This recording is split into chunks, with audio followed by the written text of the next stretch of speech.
Tumeweza kuona namna ambavyo bibi Zuchu alivyoweza kufurahia baada ya kuweza kumuona baba yake mzazi akiwasili katika eneo husika, jambo ambalo watu wengi waliweza kusema ya kwamba ama hakika licha ya Zuchu kuwa na ugomvi na baba yake mzazi, lakini leo hii tumeweza kuona ameweza kufika kuweza kumuona mjukuu wake, jambo ambalo watu wengi walikuwa wanalitamani kuweza kuliona kwa muda mrefu, na hatimaye leo hii mzee ameweza kuwasili na kila kitu kimeweza kwenda kuwa sawa kabisa. Watu wengi wamekuwa wakiongea vingi juu ya hiki ambacho kinachoendelea, lakini si haba, tumeweza kuona nguvu ya bibi Zuchu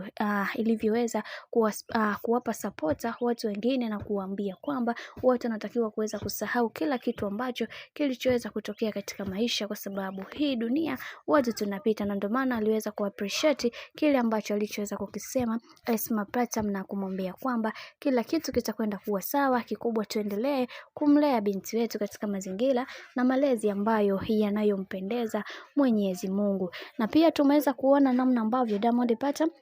alivyoweza kufurahia hiki kitendo cha bibi Zuchu kuweza kumletea mtoto wa kike, kwa sababu ndiyo tamanio lake mara zote, na amekuwa akilizungumza hili akisema ya kwamba katika kitu pekee ambacho ninachokipenda kuweza kukiona katika maisha yangu ni kuweza kuona mtoto wangu wa kike ambaye yupo Tanzania, ndiyo mwanamke, ndiyo mtoto pekee ambaye niliyokuwa nampenda. Lakini baba mzazi wa Zuchu bwana, naye aliweza kufurahia kuweza kupata mjukuu wa kike, na akasema kwamba atampatia baraka zote ambazo zinazostahili katika maisha yake yote. Bwana, mambo ni mengi sana juu ya hiki ambacho kinachoendelea kwa sasa. Mimi naomba nikusihi kitu kimoja, kama ndo mara yako kwanza, basi usisahau kusubscribe, kulike, kushare pamoja na kucomment, kwani ukifanya hivyo utakuwa umejiweka katika nafasi nzuri ya wewe kuweza kuenjoy na kufurahi pia.